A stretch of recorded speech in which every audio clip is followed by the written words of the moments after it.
Ramesh Kasbar loved being a grandfather.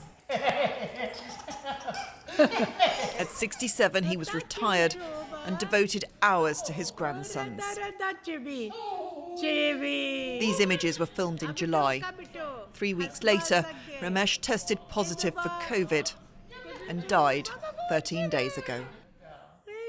There was many things he still had to see that was completely stripped from him very prematurely, from an individual who's very healthy, very loving, very active, to completely come to his knees with this disease.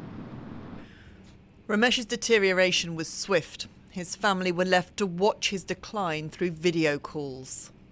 At one point, he just got so dejected, he would stop answering our phone calls.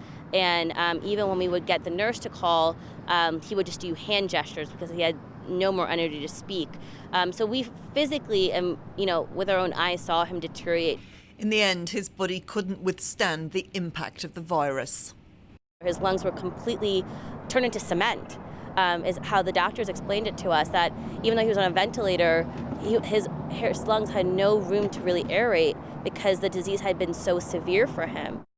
The family's grief has coincided with President Trump's illness, his apparent dismissal of the virus's severity, compounding their sense of loss.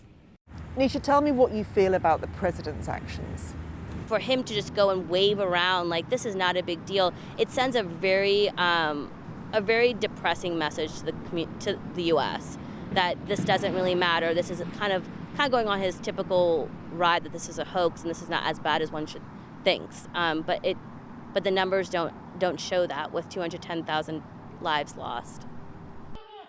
The president says fear of COVID should not dominate people's lives. But as Ramesh Kasbar's family will testify, it is not the fear of the illness which will dominate, but its dreadful consequences. Emma Murphy, News at 10, Washington.